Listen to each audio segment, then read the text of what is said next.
ఉమా, నువ్వు ఛానల్ పెట్టి ఎన్నో సంవత్సరాలు అయిపోయింది కదా.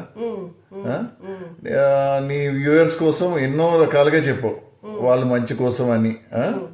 మంచి కోసం వెంకటేశ్వర స్వామి లీలల గురించి, కృష్ణుడు గురించి, రాముడు గురించి, శివుడు గురించి ఎన్నో రకాలుగా చెప్పు. ఎన్నో శ్లోకాలు కూడా ఇచ్చావు. కొంతమందికి తగ్గింది, కొంతమందికి తగ్గట్లేదు. దేనికి అంటే నువ్వు అన్నావు కర్మఫలం కూడా ఉంటది అని అంటున్నావు. అసలు కర్మ సిద్ధాంతం అంటే ఏంటి? నీకేమైనా ఐడియా ఉందా? తెలిసి ఉంటే చెప్పు.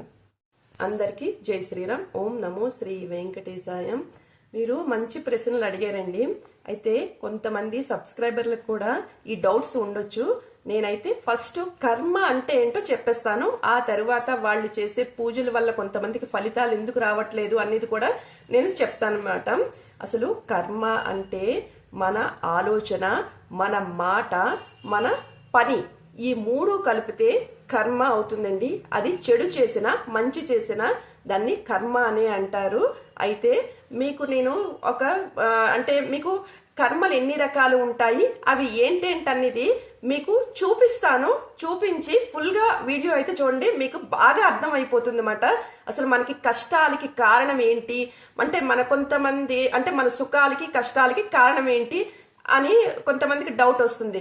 కొంతమంది ఎన్నో తప్పులు చేస్తారు, అంటే మన దృష్టిలోని వేరే వాళ్ళు తప్పులు చేస్తారు, అయినా వాళ్ళకి మంచిగా జరుగుతుంది. ఎందుకు నేను ఇన్ని పూజలు చేసినా ఇంత మంచిగా ఉన్నా నాకెందుకు ఇంత కష్టం వస్తుంది అన్న డౌట్ కూడా చాలా మందికి ఉంటుంది.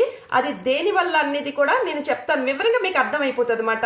అది చాలా మంది అనుకుంటారు ఇన్ని పూజలు చేస్తున్నాము, ఇంత అంటే మేము ఎవ్వరికి ద్రోహం చేయలేదు, అయినా మాకు ఇంత కష్టాలు ఏంటి, వాళ్ళు ఇలా చేశారు అలా చేశారు, వాళ్ళకి ఇంత బాగా జరుగుతుంది ఏంటి అనేది అనుకుంటారు కదా.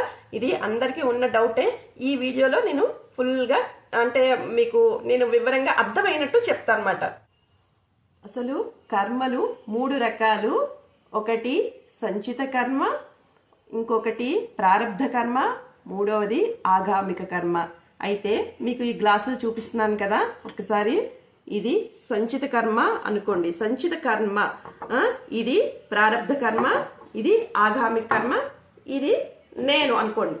అయితే సంచిత కర్మ అంటే మనం పూర్వజన్మలో చేసుకున్న పాప పుణ్యాలే మనకి ప్రారంధంలోకి వస్తాయన్నమాట. ప్రారంధము అంటే ఇప్పుడు అనుభవించవలసింది, అంటే ఇప్పుడు ఫ్యూచర్ది ఇప్పుడు ప్రెజెంట్ అనుభవించాలన్నమాట. సంచిత కర్మ పూర్వజన్మ చేసుకున్న పాప పుణ్యాలు ఇప్పుడు ప్రారంధంలో అనుభవించాలి కదా. ఇప్పుడు మనం ఈ మనిషి జన్మ ఎత్తాక ఇప్పుడు ఈ పూర్వజన్మ చేసుకున్న పాపం పుణ్యం రెండు ఈ ప్రారంధంలోని, అంటే ఇప్పుడు అనుభవించాలి. ఇప్పుడు ప్రెజెంట్ అనుభవిస్తున్న కష్టాలు అన్నమాట. ఇవి కష్టాలు అవ్వనివ్వండి, సుఖాలు అవ్వనివ్వండి, ఇప్పుడు మనం అనుభవిస్తున్నాం. ఎందుకు? ఇప్పుడు ఈ సంచిత కర్మ అంటే పూర్వజన్మలో చేసుకున్న పాపాలు భగవంతుడు కూడా తీయలేడండి. ఎందుకంటే అది మనమే అనుభవించాలి. కాకపోతే ఈ పూజలు వ్రతాలు ఎందుకు అంటే వాటి తీవ్రత తగ్గుతుందేమో గాని మనం పూర్వజన్మలో చేసుకున్న పాపం అయితే తగ్గదు మాట, అంటే తీరదు, అది తప్పకుండా అనుభవించాలి. అయితే నెక్స్ట్ ఆగామిక కర్మ అంటే ఏంటంటే ఇప్పుడు ఈ జన్మలో ఇప్పుడు ప్రజెంట్ మనం చేసిన పాపమైన పుణ్యమైన ఇప్పుడు మనం మన పని కూడా ఒక కర్మ అని చెప్పాను కదా. అప్పుడు అది ఏంటంటే మంచి పని అయితే మంచిగా వెళ్తుంది. అంటే మళ్ళా పాపం చేసామనుకోండి, మళ్ళా అది ఆ పాపం కూడా క్యారీ అవుతుంది అన్నమాట. ఇది మనం మళ్ళా నెక్స్ట్ జన్మకి అనుభవించవలసి వస్తుంది అన్నమాట. ఇప్పుడు తెలిసి మనం ఏంటంటే అమ్మో ఇప్పటికే కష్టాలు భరించలేకపోతున్నాము ఎందుకు అని అనుకున్నాం అనుకోండి, అంతా మంచి చేసామనుకోండి. మంచి అంటే ఏంటి? మన పని మనం చేసే పని, మన ఆలోచన, మన మాటే కదా. మాటతోటి కొంతమంది ఇబ్బంది పడతాము, అది కూడా వాళ్ళు బాధపడ్డారు అంటే అది కూడా ఒక పాపమే కదా. అయితే ఇది ఆగామిక కర్మ అంటే ఇప్పుడు తరువాత మనం చెయ్యిపోయేది కదా, ఇది నెక్స్ట్ క్యారీ అయిపోతుంది అన్నమాట. నెక్స్ట్ మళ్ళా పాపమైన పుణ్యమైన సంచితంలోకి వెళ్ళిపోతుంది. అంటే మళ్ళా ఇంకో జన్మెత్తాము అంటే మళ్ళా ఇందులోకి వచ్చేస్తుంది అన్నమాట. అయితే మీకు ఆగామిక కర్మ ఏంటో అనేది అర్థమయ్యిందా? మనం ఇప్పుడు ప్రెజెంట్ మనం పాపం చేసినా పుణ్యం చేసినా ఆగామికలోకి వెళ్తుంది. అంటే తరువాత ఫ్యూచర్ లోకి వెళ్తుంది అన్నమాట. ఇప్పుడు చేసే పనులు ఫ్యూచర్ కి వెళ్తుంది, అది మళ్ళా క్యారీ అయ్యి మళ్ళా సంచితంలోకి వెళ్ళిపోతుంది అన్నమాట.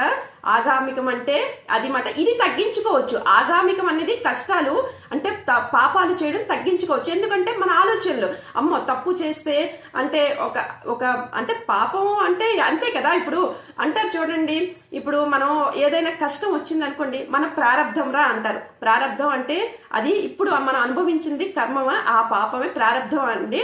అందుకు మీకు అర్థమయ్యే ఉంటుంది కర్మ అంటే ఏంటనేది. అంటే మా హస్బెండ్ అడిగారు కదా, కొంతమందికి ఏమైనా ఒక ఆర్థికంగా కొంతమంది చాలా ఇబ్బందులు, ఎన్ని పూజలు చేసినా తీరట్లేదు అని అంటూ ఉంటారు. ఎందుకు అని అంటారు కదా. అయితే మన కర్మ ఫలమే అండి. ఇప్పుడు కొంతమందికి అంత మంచి జరుగుతూ ఉంటుంది కదా, అంటే అది కూడా కర్మ ఫలమే. అది ఇప్పుడు మనం మంచి చేస్తాం అనుకోండి, వచ్చే జన్మ అనేది మంచే జరుగుతుంది అన్నమాట. అందుకు తెలిసి ఏ తప్పు చెయ్యకూడదనే నేను అనుకుంటాను. అయితే మీకు ఒక నిజంగా కర్మలు ఉంటాయా అని కొంతమందికి డౌట్స్. అంటే కొంతమంది నాస్తికులు ఉంటారు. అసలు అయితేనేమో ఇలాగే కంచి పరమాచార్య స్వామిని ఒక విదేశీ మహిళ వచ్చి అడిగింది మాట, అసలు నాకు ఉదాహరణ చూపించండి, కర్మ అంటే ఎలా ఉంటుంది అసలు అనేసి ఆవిడ అడిగింది మాట. అడిగితే అప్పుడు కంచి పరమాచార్య స్వామి ఏం చెప్పారు అంటే, ఈ రోజు పుట్టిన వాళ్ళు కాంచీపురంలోని ఈ రోజు పుట్టే వాళ్ళు లిస్టు తీసుకురా అని ఆ విదేశీ మహిళకి కంచి పరమాచార్య స్వామి చెప్తారన్నమాట. చెప్తే అప్పుడు ఆవిడ వెళ్ళిపోతుంది. ఆవిడ మరుసటి రోజు ఆ రోజు కాంచీపురంలో పుట్టిన పిల్లలు లిస్టు పట్టుకొస్తుంది. అయితే ఆ రోజు 14 మంది పిల్లలు పుడతారన్నమాట. ఒకే టైంలోని ఒకే రోజు పుడతారు. అయితే ఆవిడ అంటే మొత్తం కాంచీపురంలోని ఒక హాస్పిటల్లోని గవర్నమెంట్ హాస్పిటల్లో కొంతమంది పిల్లలు, మళ్ళీ నర్సింగ్ హోమ్ లో కొంతమంది పిల్లలు పుడతారు. ఒక 2 పిల్లలు శ్రీమంతుల కడుపులో పుడతారన్నమాట. అంటే చాలా డబ్బున్న పిల్లలుగా పుడతారు. ఇంకొక పిల్లలు ఏంటంటే ఒక 2 పిల్లలు అంగవైకల్యంతో పుడతారు. మిగతా పిల్లలు మామూలు గవర్నమెంట్ హాస్పిటల్లో పుడతారు కదా. అయితే ఒకే టైంలో ఒకే రోజు మరి ఇన్ని విధాలుగా ఎందుకు పుట్టారు? ఇప్పుడు మీకు అంటే అందరూ పిల్లలు చేసిన పాపం ఏంటి చెప్పండి, ఇప్పుడు వాళ్ళకి తెలియదు కదా. కానీ అది ఏంటంటే పూర్వజన్మలో వాళ్ళు చేసుకున్న పాపం పుణ్యం కొద్దే అంటే పిల్లలు అలా జన్మించారన్నమాట. అంటే పుణ్యం చేసుకున్న వాళ్ళు శ్రీమంతుల కడుపులో పుడతారు అలా మాట. అంటే ఇప్పుడు దీన్ని బట్టే కదా కష్టాలు ఉంటాయి కొంత. అందుకు స్వామి అలా చెప్పగానే ఆవిడకి అర్థమైపోతుంది అన్నమాట. అది మీకు అర్థమైందనే అనుకుంటాను. ఇంకా నేను అంటే మీరు అర్థం చేసుకోండి, నేను అర్థమైనట్టే చెప్పాను అనుకుంటున్నాను అనమాట. ఇది కర్మ అంటే ఏంటండి. అయితే మనకి ఎందుకు తగ్గట్లేదు మనకు ఏదైనా అంటే అర్థమైంది కదా, మనం చేసుకున్న పాపాలే మన తీవ్రత. కర్మ పక్వానికి రావాలి అంటారు, అంటే పాపం పండాలి అంటారు కదా. పండితేనే మన వరకు వస్తుందండి. ఏదో అంటే నవ్వుతూ చేసినవి ఏడుస్తూ అనుభవిస్తారు అని అంటారు. ఏదైనా అప్పుడు సరదాగా ఉంటుంది, తరువాత అనుభవించేటప్పుడే ఏడుపు వస్తుంది మాట. ఇది అంటే నేను మీకు వివరంగా చెప్పాలనుకునేది. ఏమండి మీకు అర్థమయ్యిందా నేను చెప్పింది ఏమైనా? ఇంకే అర్థమైంది. ఇంకా కొంచెం ఇంకా డౌట్స్ ఉన్నాయి, ఇంకా అడగాలా? అది నెక్స్ట్ అంటే నెక్స్ట్ వీడియోలోని చెప్దాము. ఇంకా మీరు ఇంకోటి కూడా అడిగారు, అసలు ఏంటంటే పితృదోషాలు అంటే పెద్దలు చేసిన పాపాలు పిల్లలకు వస్తాయని కూడా నాకు మొన్న అడిగారు. అది నెక్స్ట్ వీడియోలోనే నేను చెప్తానండి. అది ఇప్పుడంటే వీడియో పెద్దది అవుతుంది కదా. ఇదైతే మాత్రం లైక్ చేయండి. అంటే ఇలాగా డౌట్స్ ఉన్న వాళ్ళకి అంటే లైక్ చేస్తేనే వెళ్తుందండి వీడియో అనేది. లైక్ చేయండి. ఓం నమో శ్రీ వెంకటేశాయ. అందరికీ జై శ్రీరామ్.